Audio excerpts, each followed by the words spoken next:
Welcome everyone to the Hall of Fame ranking series presented by Worpex and Og.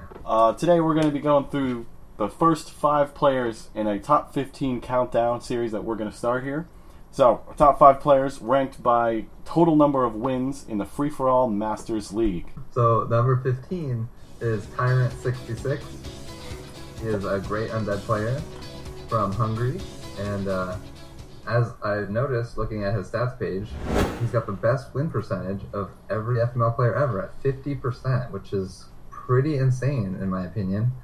As you can see, he's only played 22 games, but won 11 of them, which is it's really ridiculous. He's a great player.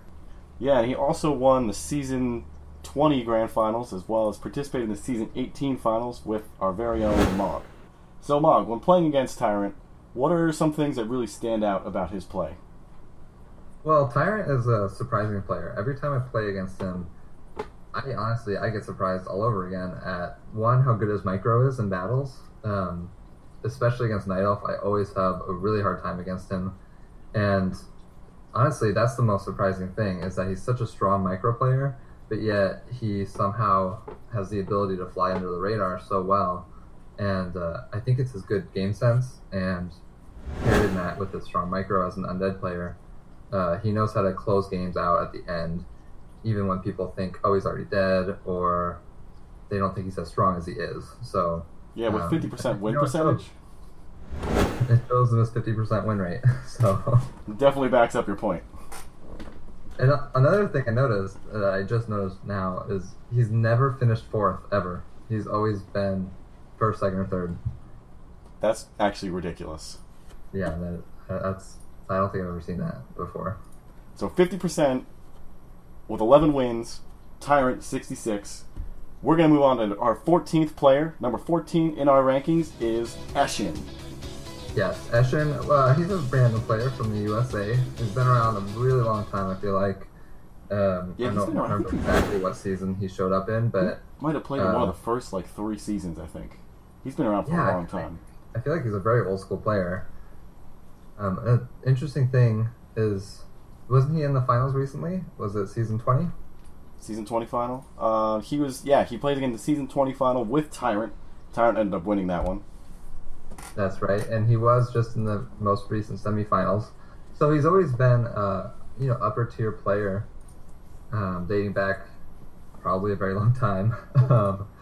We do see he's got 11 wins total, which is pretty good for 28 games. But the thing that strikes me as interesting with Eshin is 11 wins and then 8 4th place finishes, and it kind of speaks to his play style of he either dies really early, or he dies early and doesn't get finished off and comes back and wins. Real strong player, and then when he kind of goes for that last push and he doesn't make it, he just sort of is like, all right, I'm done. Yeah, he does have his own unique style. I have to give it to him.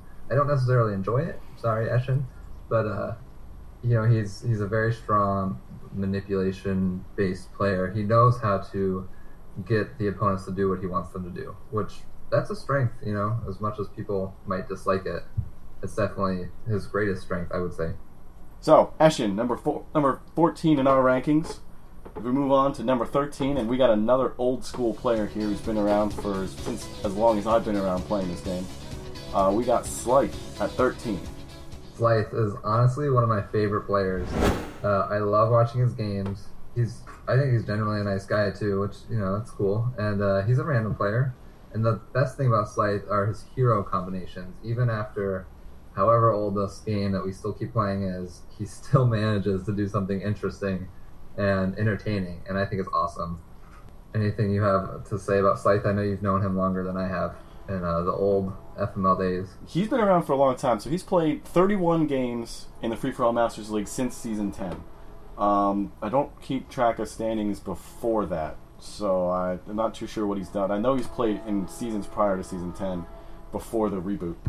But yeah, he's played 31 games since then, won 11 of them, has a grand total of 440 net points, and 35 win percentage of 35%, which is pretty good in free-for-all, honestly, 35%. But then again, all these guys have good win percentages up here. He made a resurgence, too, this season. I mean, honestly, I enjoyed watching his games. I always think he's entertaining, but I never really thought he was that upper tier, kind of a threat to make it to the semifinals or finals kind of player. And this past season, he proved me wrong. He showed really great games, solid control, great decision making. It's definitely someone we gotta watch out for in the future, I think, because he's probably gonna be around for, the next however many seasons. Well, he's been around this long, so I'm not sure if he's been in a semifinal. Yeah, he was in the season 12 finals, and he actually won the semifinals that season as well. But I think he took a couple seasons in between off, or at least he was around, but I don't think he was playing much. So that's our 13th player, Slife. Moving on to 12th place in our rankings, it's going to be Please Leave Duck, also known as RSM. Duck is sort of our bad boy free-for-all. Never a guy that people really like to be around, but he's always the guy that people feared. He always had an incredible micro, as he hailed from a solo background. Probably one of the only people on our top 15 list to come from a solo background exclusively. For Duck being he would say top 5 North American solo player. I don't know if he was exactly top 5, but he was up there.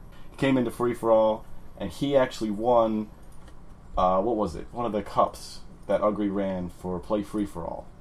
Yeah, the For Freedom, In Search of Freedom or something like that. Yeah, In Search of Freedom number 2. He won that cup. So I don't think he's been in one grand final, or was supposed to be in one grand final, and then something happened. He couldn't make the final, and Steppen Razor ended up subbing for him. That was season 13. We actually had a sub in the grand final. Want to talk about his stats real quick? Sure. His the thing that stands out to me, and it goes along with his playstyle being such a strong solo player, is he's got 4 bonus points from second place finishes with the top score, or not winning but getting the top score, I should say. So even though his win percentage overall at 31% is the lowest of the 5 players we're talking about today, he's finished top score a lot. Yeah, he's a very aggressive player. Agreed. Yeah, so he's an aggressive player. As you noticed, he actually has 11 wins, just like all the last 4 that we went over. Of the last 4, he has the most points. So we actually did, in our rankings here, these 4 by points. He also has 11 wins out of 35 games, and as Mog pointed out, 4 bonus points, which is actually very good. And he's at a 31% win percentage. And coming in with 12 wins on this list is our 11th place person, Zs.SuperCumulo. Zs.SuperCumulo is the human player out of Denmark. He plays random sometimes also, but I think it's pretty well-known fact that he's best with human. He does have 12 wins, which is pretty good, and if I recall correctly, I think he started in season 17, so he's been around for a little bit now. He did win season 22, and was also in the finals of season 21. So he's definitely, he's in peak form, I would say. Currently, he was in the semifinals of this past season as well. So he's always been, lately at least, in the top tier of players. I think he's a pretty aggressive player.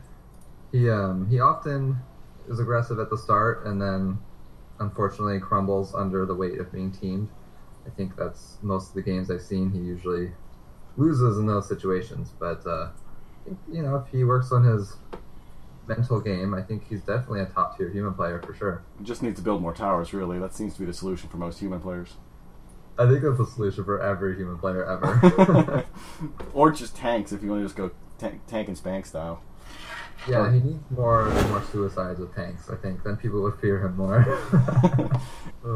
Alright, so Zs.SuperCumulo comes in at 11th place on our list with 12 wins, 9 second places, 9 third places, and only 5 fourth place finishes, which is pretty good out of 35 games.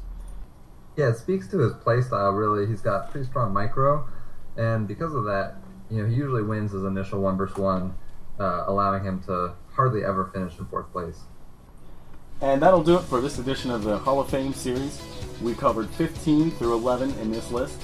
Next list, we'll be doing 10 through 6. Let me recap real quick. 15th was Tyrant, 14th, Eshin, 13th, Slife, 12th, Duck, and 11th, Zs.SuperCumulo. Congratulations to whoever opened this list, and stay tuned next time. Thanks for joining us. This is Mog, and with me is Worpex. See y'all next time.